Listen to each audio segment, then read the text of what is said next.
Blake Scanlon knew that his relationship with Alexis Avery was over, but he was never going to let her leave him. On New Year's Day of 2019, Alexis told Blake it was over, and she made sure to do it in front of her close friend and cousin, Caitlin, for moral support. On Thursday, January 10th of 2019, the defendant sends a text message to Alexis acknowledging that their relationship was over. And on Friday, January 11th of 2019, before Mr. Scanlon leaves the apartment, he is once again overheard saying and acknowledging that his relationship is over as he mopes around the apartment and says things like, "My family is leaving me." Blake was not part of Alexis's plan that night. In fact, he was not a part of her plan going forward at all. Alexis created a Facebook page that said she was single. She started talking to Scott Burns from her work. Alexis and Scott made plans to go out on a date. And as they were doing so, Alexis and Caitlin were getting ready in their apartment after the defendant left. They were doing their makeup and listening to music and getting dressed. And Caitlin told you what Alexis was wearing: a pink crop top with jeans that had holes down the sides. Alexis and Caitlin went to the Maple Leaf around 9 p.m. And Scott and his friend showed up shortly thereafter, as was the plan. And Alexis was certainly acting like she was single. Scott thought she was single. Blake knew she was single. He just couldn't accept it. Scott said Alexis was on the lookout for her ex. Caitlin went even further and told you that Alexis kept looking at her phone to see where Blake was because she wanted to avoid running into him. But she did run into him, and it was not by happenstance or coincidence. The defendant followed her to the Maple Leaf, and Caitlin noticed immediately. Alexis was now focused more on Scott, and the two of them were sitting at the bar, openly flirting, hugging, kissing. Scott was also preoccupied with Alexis at that point in time. He didn't know who Blake Scanlon was. He didn't even remember him being at the first bar. But he was. It was because Blake showed up at the first bar that Alexis and Caitlin decided to leave. Let's get out of here. Let's go over to the whip. They paid their tabs, and they told Scott and his friend where they were going. Not Blake. "Scott, we're going to go over to the whip. Come meet us over there." And he did. Caitlin's best estimate is that they got to the whip around 10:30 or 11. But it didn't end there. The defendant, once again, found them. Showed up at the whip. Not long after, Alexis and Caitlin were there with Scott and his friend. Alexis and Scott were still hitting it off. They were sitting at the bar, being very open about the flirting and the hugging and the kissing. Caitlin told you that the defendant was standing in the corner by the pool tables, just staring at them, watching them like a hawk. He saw what was happening. So much so that Caitlin grabbed the defendant and took him outside and said, "What are you doing?" And Blake knew what he saw. He said, "Why the fuck are they hugging? If I see that again, I'm going to fuck him up." Caitlin went back in and told Alexis that Blake is seeing what's going on. But Alexis didn't stop. She didn't care. Blake wasn't her boyfriend. Now, the time frame on this is a little unclear, but it will become important. At some point in the night, Alexis misplaced her mother's car fob to the Mazda. And you'll remember that the defendant took Alexis's car that night and Alexis went and borrowed her mother's car so they could go out. And at some point during that evening, Caitlin and Alexis started to look for that key fob. Now, they didn't bring purses with them. They didn't have a lot of places to look. Alexis didn't have the key fob. They looked inside the bar. They looked outside the bar. They looked everywhere. Caitlin even told you that at some point the defendant was outside helping to look for this key fob. No one found that key fob. Caitlin had to call for a ride home that night. And then at 12:30 or so, Caitlin starts to text Alexis and say, hey, where are you? It's getting kind of late. We know by that time that Alexis and Scott had went out into the parking lot, gotten into his truck, and they began to fool around. The defendant was still inside the bar with Caitlin, continually asking, where is she? Where is she? Caitlin honestly didn't know. But we know where they were because Scott told us. They were in his truck for 10 or 15 minutes, fooling around, things progressed, and they began having sex. The next thing we know is that Blake Scanlon, once again, tracked down Alexis, found them in Scott's truck, opened the door, and told her to get her things. Let's go. Mr. Burns told you that he found the defendant's reaction odd. He was calm. He didn't raise his voice. He did not confront Scott. He barely even acknowledged him. The defendant didn't struggle with Alexis. He didn't put his hands on her. Scott didn't remember the conversation between Alexis and Blake as even being heated or aggressive. On cross-exam, after some nudging by defense counsel, he acknowledged at best that maybe they were talking with raised voices. The last thing Scott remembers Alexis saying was directed at the defendant. I don't want to be with you, I want to be with him. Scott sat in his truck for a few minutes to compose himself and figure out what to do next, and then he made the very wise and responsible choice to call for an Uber. And we know that happened at about 1:19. What we don't know for sure is exactly when Alexis and the defendant left the whip, but we do know they left together, drove back to 92 White Street, very likely passing that Westfield Soup Kitchen sometime around 1:20 a.m. We know that it is a short drive. It's about 1.3 miles. But we also know that at that time of night, when the bars are letting out, there is some traffic. There are 4 stoplights. I can't tell you for sure how long that car ride was, but it was several minutes. And I'm certainly not going to ask you to guess or speculate about what was said, if anything, in that car. We don't know. That's just guesswork.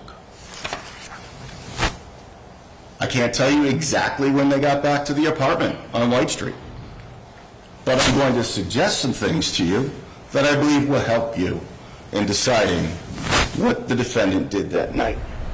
And what he did was murder, to be very clear. Judge Cowan is going to instruct you on the law. That's his job and his job alone. If I say anything that doesn't jive with the law, don't listen to me. You listen to Judge Cowan. But I'm going to suggest to you that you're going to hear several legal theories that you're going to have to choose from.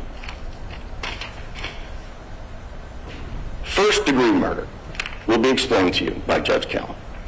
And the Commonwealth meets its burden, proves its case in one of two different ways.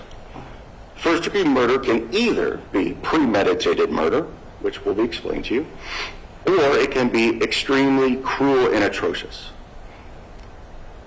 The Commonwealth meets its burden of proof for first-degree murder if you find either one or both of those.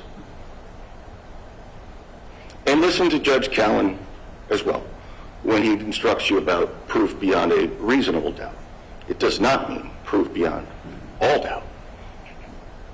Listen closely to what Judge Cowan tells you about the elements of premeditated murder. There is no set time limit. The legislature and the courts didn't say 15 minutes is how long it takes to decide to kill somebody. That's preposterous. It's subjective. It's up to you. Depends on each case and every fact pattern. But what the instruction does tell you quite clearly is that premeditation can be formed over a mere matter of minutes or even seconds. Premeditation is a sequence of events set in motion by the defendant after a period of reflection and having a desire to kill and then carrying out those intentions. You can also find the defendant guilty of first-degree murder by another theory, extreme atrocity and cruelty. And again, please listen carefully to the judge when he tells you what that means and the factors that you need to consider when contemplating that theory of murder. There are factors that you need to consider, like the number of blows, conscious degree of suffering of the victim. Essentially, was this overkill? You will be instructed by Judge Cowan that you can consider one other alternate theory of murder in this case called voluntary manslaughter. In fact, it's what defense counsel has asked you to find Mr. Scanlon guilty of. That is an appropriate legal charge, but you can only come to that conclusion if you find that the defendant was so overcome by emotion upon a sudden revelation of seeing his girlfriend having sex with somebody that he was overborne, lost the capacity to consider what he was doing. I'm going to spend the next few minutes telling you all of the very many reasons why this was not manslaughter. And I'm going to start with the first and most obvious. They were not together. She was not his girlfriend. Alexis broke up with Blake 11 days before this happened. The defendant acknowledges that on the 10th of January. He acknowledges that on the 11th of January. Manslaughter requires, again, some sort of sudden revelation of infidelity. The defendant had spent hours on January 11th of 2019 following Alexis around, watching her be romantic with another man. He watched them together at the Maple Leaf. He saw them together at the Whip. He even told Caitlin, "I don't like what I'm seeing." Ladies and gentlemen, not liking what you're seeing is not an excuse. It is not justification to take somebody's life. Objection, Your Honor. To stab them. Go ahead, sir. It is not a reason to stab somebody 28 times. That is something very different. That is not manslaughter. That is first-degree murder. Blake Scanlon did not confront, attack, or yell at Alexis or Scott when he saw them in that truck. He was not so overcome with emotion that he picked up a rock off the ground and started to beat both of them. That might be manslaughter, but that's not what happened. Blake calmly and coolly said to Alexis, "Get your stuff, let's go home." Blake Scanlon was able to control himself when he saw Alexis and Scott at the Maple Leaf. Blake Scanlon was able to control himself when he saw Alexis and Scott together at the Whip. Blake Scanlon was even able to control himself when he actually saw Alexis and Scott having sex in the parking lot. Blake Scanlon was able to control himself on the ride back to 92 White Street. Remember, there was no evidence of a struggle in the car. This assault didn't take place in the ride home. The defendant wants you to believe that Blake lost control. That is exactly not what this evidence proves. Blake Scanlon decided to kill Alexis Avery. He decided to do it in the privacy of their apartment. He decided to end her life He knew that she didn't want to be with him. He had known for weeks. He decided that if he couldn't have her, nobody else was going to have her. He decided where the assault was going to take place. In the privacy of their apartment, where there'd be no witnesses or nobody to stop him, no knight in shining armor coming to her rescue. I'm going to ask you to consider this piece of evidence very carefully as well when you're thinking about the defendant's state of mind. Is that on? Check.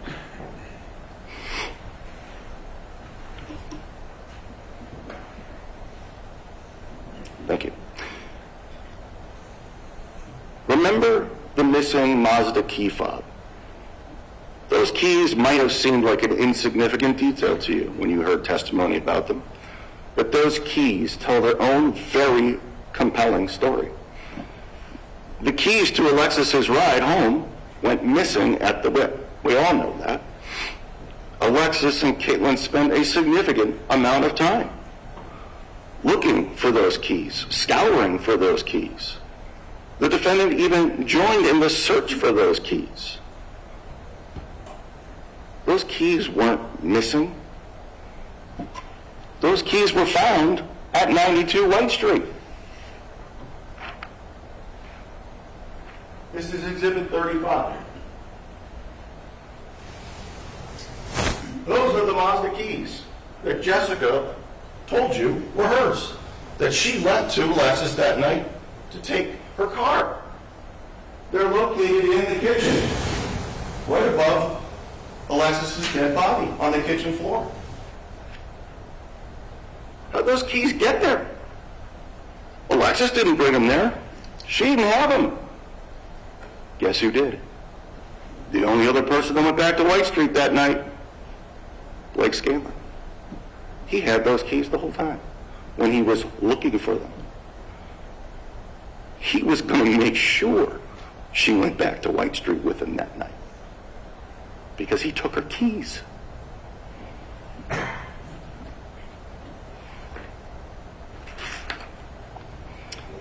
The evidence in this case tells even more of a story. The evidence tells you that Blake Scanlon did not attack Alexis Avery the minute they got back to their apartment.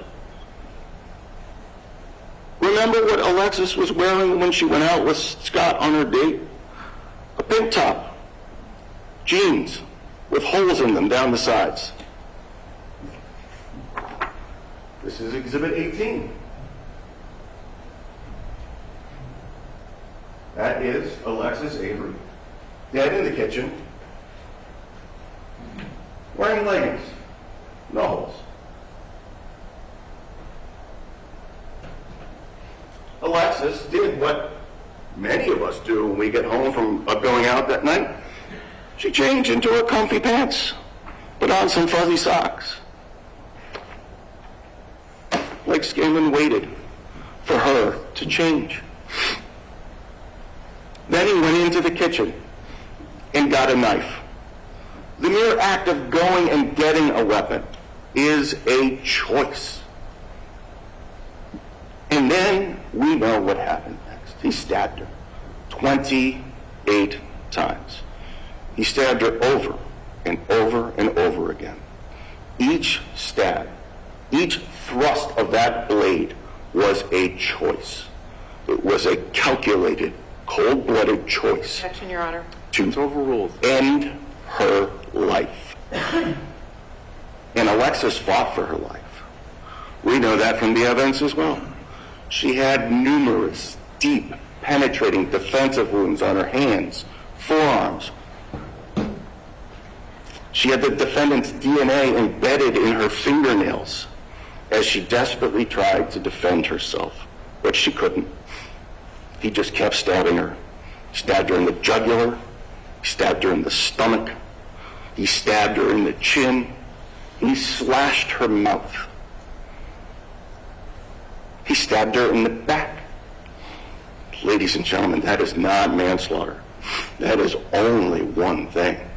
That is first-degree murder under either theory, under both theories.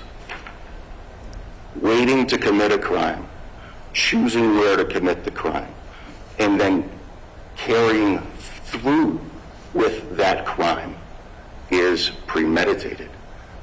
And stabbing somebody 28 times, by its very nature, is extremely atrocious and cruel. Any one of those wounds sustained at the hands of the defendant could have killed her, could have been fatal. But he didn't stop with one fatal injury. He kept going and going. That's overkill. That's extreme. And we know, unlike a gunshot to the head that might be quick, being stabbed over and over again 28 times and being left to bleed out on the kitchen floor, as we know did happen, that Alexis suffered. The medical examiner told you it would have taken several minutes for her to die the way she did. This was not a quick death. This was a painful and drawn-out death. That is first-degree murder based on extreme atrocity and cruelty. What happened after the defendant killed Alexis is also quite telling. We know that he killed her sometime in the early morning hours of Saturday, January 12th of 2019. We know that he then used her phone to pretend to be her while texting Alexis's mother. He kept making excuses, buying time, trying to delay the inevitable. Look at those messages that were downloaded from the phone by Sergeant McNally. Look at how Jessa becomes increasingly worried that she had not heard her daughter's voice in 2 days, had not picked up her baby in 2 days. And look at the last message that Jessica sends to Alexis's phone at 10:49 a.m. on Sunday, January 13th. If I don't hear your voice, I am coming over there and I am calling the police. And then what did the defendant do? At 10:52 a.m., he Googled, how do I mimic a voice? It's just unbelievable. Right up to the very end, when he called 911, he was still trying to figure out a way out of what he had done. But there was no getting out of what he had done. The superficial wounds on his wrists didn't get him out of what he had done. Lighting some papers under the stove didn't get him out of what he had done. After he called 911, and only then did he text his mother to say, I'm sorry, I fucked up. I beg to differ. I fucked up is what you say when you miss your exit route on the highway. I fucked up is what you say when you back out of your garage too fast and hit a garbage can. I fucked up is not what you say when you deliberately, meticulously, and cruelly stab somebody to death 28 times. That is premeditated murder. And it is extreme atrocity actually committed, which is only one thing: first-degree murder. Thank you. All right, so we're going to